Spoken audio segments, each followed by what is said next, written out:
ஓம்காரம் பகுதிக்கு மீண்டும் உங்களை வரவேற்கிறோம். கோயம்புத்தூர்லேருந்து ஜெயபிரகாஷ் அப்படின்ற ஒரு எழுதியிருக்காரு சுவாமிஜி. ஜி தமிழ் தொலைக்காட்சியில் உங்கள் நிகழ்ச்சியை தொடர்ச்சியாக பார்த்து வருகின்றேன். என்னுடைய மகனின் ஜாதகத்தை பார்த்து பலன்கள் சொல்லவும் ஐயா. என்னுடைய மகனின் பெயர் கார்த்திக். அவன் பிறந்த தேதி 12/11/2010. அவனுடைய நட்சத்திரம் திருவோணம், ராசி மகரம், லக்னம் கும்ப லக்னம். இவருக்கு 6 வயது பூர்த்தி ஆகிவிட்டது. ஆனாலும் பேச்சு வரவில்லை. இதற்கு நாங்கள் என்ன பரிகாரம் செய்ய வேண்டும் என்பதை நீங்கள் தான் சப்தரிஷி வாக்கியம் மூலம் தெரியப்படுத்தவும் ஐயா. சுவாமிஜி, உங்க மகனுக்கு பேச்சு வரலன்னு சொல்றாங்க. பேச்சு வர்றதுக்கு என்ன பரிகாரம் செய்யலாம்னு சொல்லுங்க. உங்க மகனோட இந்த பிரச்சனை தீர்றதுக்கு உங்க மன வருத்தம் விலக என்ன பரிகாரம் வருதுன்னு சப்தரிஷி வாக்கியப்படி பார்க்கலாம்.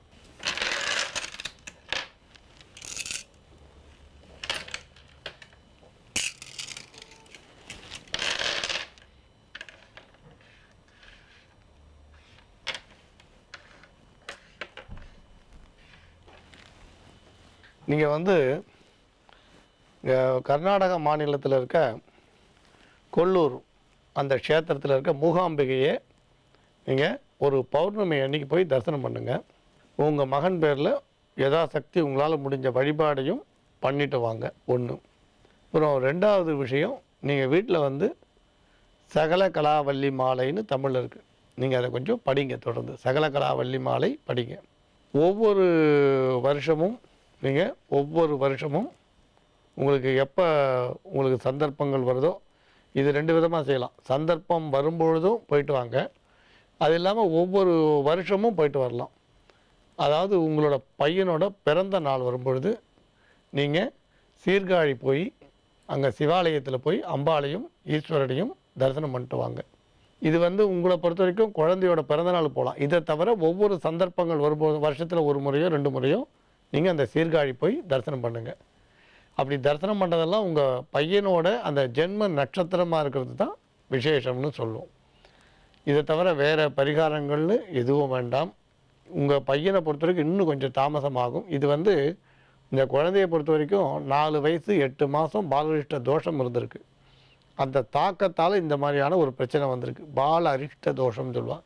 ஆனால் அது அந்த வயசு தாண்டியாச்சு. இருந்தாலும் அதனோட தாக்கம் இருக்குது. இப்போ அந்த லேசாக இருக்கிற அந்த தாக்கம் மறைகிறதுக்கு இப்போ சொன்ன பரிகாரமே போரும்.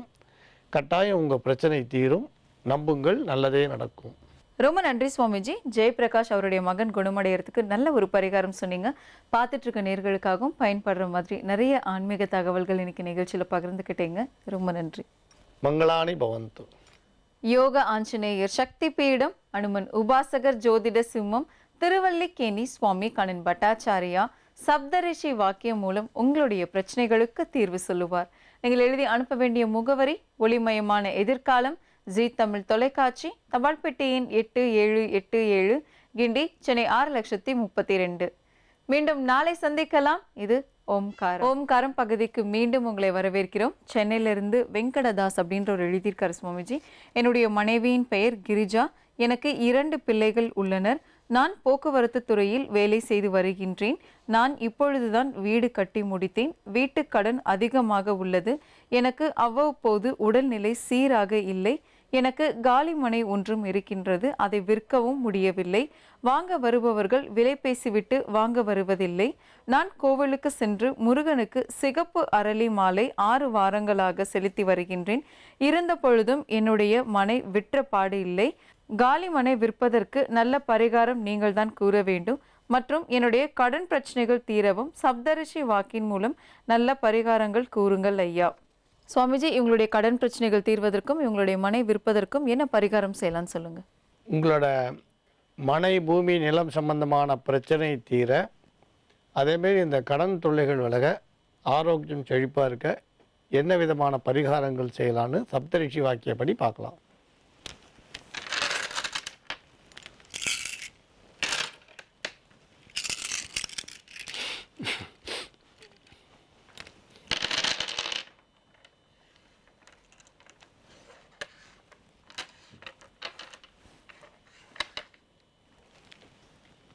இப்போ சில விஷயங்களை உங்களுக்கு தெளிவு பண்ணுறது அவசியம்.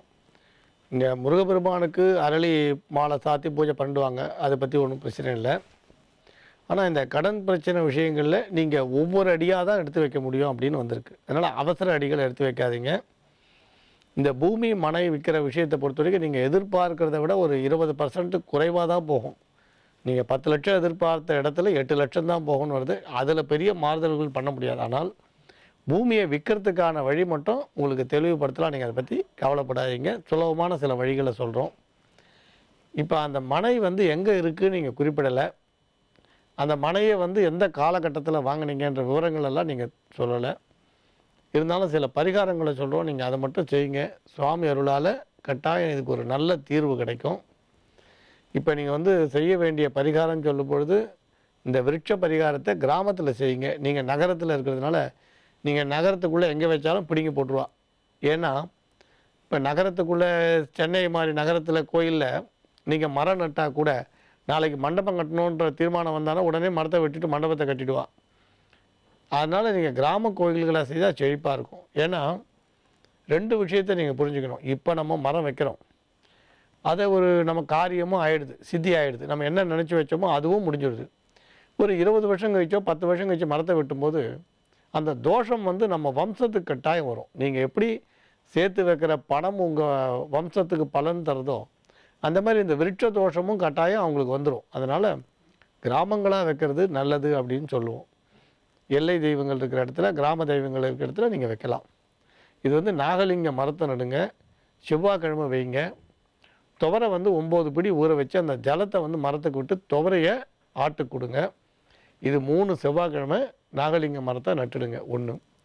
2வது பரிகாரம், நீங்கள் வந்து முருகப்பெருமான் வழிபாடை தொடர்ந்து பண்ணிட்டு வந்தாலும் ஒவ்வொரு மாதமும் பூச நட்சத்திரம் அன்னைக்கு முருகனையும் அன்றைக்கே வந்து துர்க்கையும் நீங்கள் அர்ச்சனை பண்ணுங்கள்.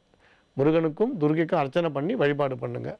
இதை தொடர்ந்து நீங்கள் பண்ணிக்கிட்டே வாங்க. வீடு, நிலம், பூமி விஷயங்கள் எதுவாக இருந்தாலும் உங்கள் விஷயத்தில் நீங்கள் முன்பணம் வாங்கிறது இல்லை அதை பற்றி பேசி முடிக்கிறது உங்களுக்கு சனிவாரம் ஒத்து வராது, சனிக்கிழமை ஒத்து வராது, தவிர்த்துருங்க. இந்த பிரச்சனைகளை பேச போகும்பொழுது கூட உடையில் வந்து கருப்பு இல்லாமல் பார்த்துக்கிறது நல்லது. கருப்பு உடை அணியாமல் இருக்கிறது உங்களுக்கு நல்லதுன்னு சொல்லுவோம். இதை செய்யுங்க. வேறு ஒன்றும் வேண்டாம். உங்களோட ஆரோக்கியமும் சீரடையும், கடனும் அடையும். இந்த நிலம் பூமி சம்மந்தப்பட்ட விஷயம் ஒரு நல்ல முடிவுக்கு வரும். நம்புங்கள், நல்லதே நடக்கும். ரொம்ப நன்றி சுவாமிஜி. வெங்கடதாஸ் அவருடைய பிரச்சனை தீர்வதற்கு நல்ல ஒரு பரிகாரம் சொன்னீங்க. அடுத்ததாக கோயம்புத்தூர்லேருந்து சுபா அப்படின்றவங்க எழுதியிருக்காங்க. என்னுடைய கணவரின் பெயர் நந்தகுமார். நாங்கள் கடந்த 16 ஆண்டுகளுக்கு முன் கலப்பு திருமணம் செய்து கொண்டும் நாங்கள் 1 வருடம் நல்ல நிலையில் இருந்தோம். ஆனால் கடந்த 15 ஆண்டுகள் எங்களுடைய வாழ்க்கை திசை திரும்பியது. என்னுடைய கணவர் மது பழக்கத்திற்கு அடிமையாக இருக்கின்றார். அவர் அரசாங்க வேலையில் உள்ளார். அவர் சரியாக வேலைக்கு செல்ல முடியவில்லை. அவர் அம்மாவிடம் பேச வேண்டும் என்று நினைக்கின்றார். ஆனால் அவர்கள் இவரை ஏற்றுக்கொள்ளவில்லை. அதனால் இவர் மிகவும் கவலைப்படுகின்றார். எங்களுக்கு ஒரு பெண் குழந்தையும் உள்ளது. அவள் 10ஆம் வகுப்பு படிக்கின்றாள். என்னுடைய மகள் நன்றாக படிக்கவும், என்னுடைய கணவர் மது பழக்கத்திலிருந்து விடுபடவும், அவருடைய அம்மாவுடன் அவர் திரும்ப பேசவும் நீங்கள் தான் சப்தரிஷி வாக்கியப்படி நல்ல ஒரு பரிகாரம் கூற வேண்டும் ஐயா. சுவாமிஜி, இவங்களுடைய பிரச்சனைகள் தீர்வதற்கு என்ன பரிகாரம் செய்யலாம்னு சொல்லுங்க. நீங்கள் எதிர்பார்த்த எதிர்பார்ப்புகள் நல்ல விதமாக முடிகிறதுக்கு என்ன பரிகாரம் பண்ணுறதுன்னு சப்தரிஷி வாக்கியப்படி பார்த்துடலாம்.